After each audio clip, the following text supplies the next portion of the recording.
मेरी प्यारी सी YouTube family, कैसे हैं आप सब। आई होप कि आप सब ठीक ठाक होंगे और जहाँ भी होंगे मज़े से रह रहे होंगे। आज मैं आप लोगों के लिए एक बहुत ही इजी और झटपट से बन जाने वाली समोसा पॉकेट की रेसिपी लेके आई हूँ, जो कि बहुत ही इजी और लो बजट में बन जाती है। तो चलिए इस रेसिपी को बनाना स्टार्ट करते हैं। सबसे पहले हम इसकी फिलिंग रेडी करेंगे। एक पैन में हमने 3 से 4 टेबलस्पून कुकिंग ऑयल ऐड कर देना है। फ्लेम हमने इस स्टेज पर लो रखना है और इसमें हम 1 टेबलस्पून सफ़ेद ज़ीरा ऐड करेंगे और ज़ीरा को हमने हल्का सा रोस्ट होने देना है। इसके बाद हम इसमें एक मीडियम साइज़ प्याज चॉप किया हुआ ऐड करेंगे और इसको भी हमने सौते कर लेना है, यानी कि इसका कच्चापन दूर करना है।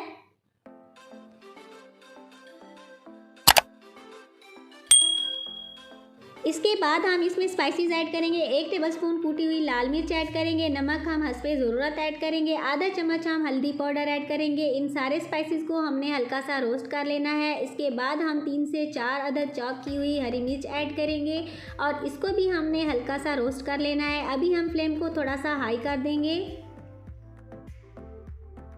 अभी हम इसमें तकरीबन 4 अदद कैरेट्स बारीक कट की हुई ऐड करेंगे। हमने इनको हाई फ्लेम पे इसलिए कुक करना है, अगर हम फ्लेम को लो रख देंगे तो ये पानी छोड़ देंगी और सॉफ्ट हो जाएंगी, इसलिए हमने इनका क्रंच ख़त्म नहीं करना। अगर ये सॉफ्ट हो गई तो इनका एक तो मज़ा ख़त्म हो जाएगा, दूसरा ये फिलिंग में भी मसला करेंगी, इसलिए हमने इनको हाई फ्लेम पे कुक करना है।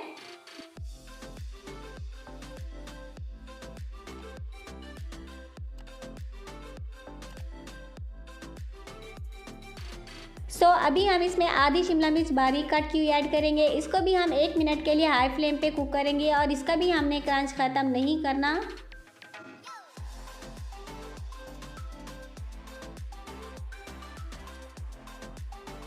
तो यहाँ पर मैंने 200 ग्राम चिकन बॉयल करके श्रेड कर लिया है और इसमें मैंने जिंजर गार्लिक पेस्ट ऐड करके इसको बॉयल किया था।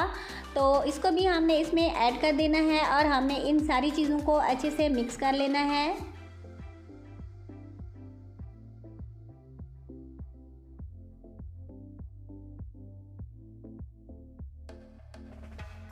चिकन ऐड करने के बाद आप देख सकते हैं कितनी यम्मी सी स्टफिंग जो है लग रही है। तो इसके साथ साथ अभी हम इसमें तकरीबन आधा टेबलस्पून के करीब काली मिर्च ऐड करेंगे, काली मिर्च पाउडर, और इसमें हम 1 टेबलस्पून के करीब विनीगर ऐड करेंगे। आप चाहें तो इसको स्किप भी कर सकते हैं। इस बैटर से जो है, इस फिलिंग से तकरीबन हम 20 से 25 समोसा पॉकेट्स जो है वो ईज़िली रेडी कर सकते हैं। आप इसको ज़रूर ट्राई करें। अभी लास्ट में हम इसमें तकरीबन 1 लेमन जूस भी ऐड कर देंगे और इसको भी हम इसमें मिक्स कर देंगे।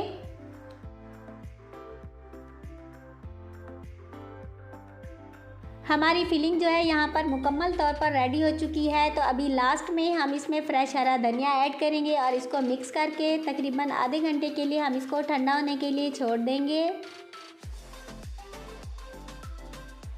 अभी से ही फिलिंग को देख के मुंह में पानी आने लग गया है। तो जितनी देर में फिलिंग ठंडी होती है इतनी देर में हम इसकी लई तैयार कर लेंगे। एक कटोरी में मैंने 2 टेबलस्पून मैदा ऐड किया है और इसमें मैं थोड़ा थोड़ा पानी शामिल करके इसकी लई तैयार कर लूँगी। इस बार हमने जो लई तैयार करनी है वो थोड़ी सी गाढ़ी करनी है, इसलिए मैंने इसमें थोड़ा थोड़ा पानी करके ऐड किया है। अब यहाँ पर हम समोसा पॉकेट्स रेडी करने लगे हैं और स्क्रीन पर आप देखकर सीख सकते हैं कि हमने किस तरह पॉकेट्स रेडी की हैं। सारा प्रोसेस जो है इजी से आप लोगों को समझ में आ जाएगा कि हमने किस तरह रेडी की हैं। लेकिन एक बात का ध्यान लाजमी रखना है कि जब हमने इसको बंद करना है तो इसको थोड़ा सा टाइट करके बंद करना है ताकि ये खुल ना जाए।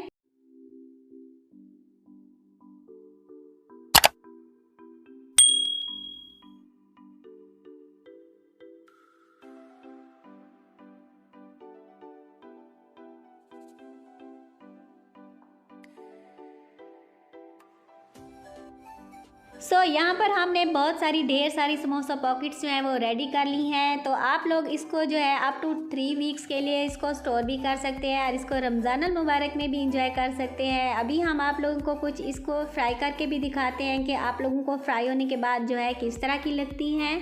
यहाँ पर हमने एक पैन में कुकिंग ऑयल चढ़ा देना है और लो टू मीडियम फ्लेम पे हमने इसको कुक करना है।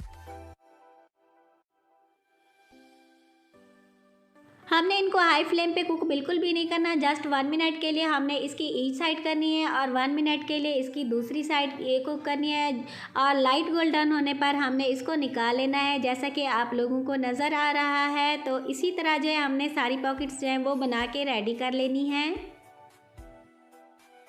सो यहाँ पर हमारी यम्मी सी स्टफिंग वाली समोसा पॉकेट्स जो हैं वो रेडी हो चुकी हैं। सो आप लोग इसको रमज़ान अल मुबारक में ज़रूर इंजॉय करें और अपने फ्रेंड्स एंड फैमिली के साथ इसको शेयर करें। तो मिलते हैं नई और मज़ेदार रेसिपी के साथ। Thanks for watching. अल्लाह हाफिज़।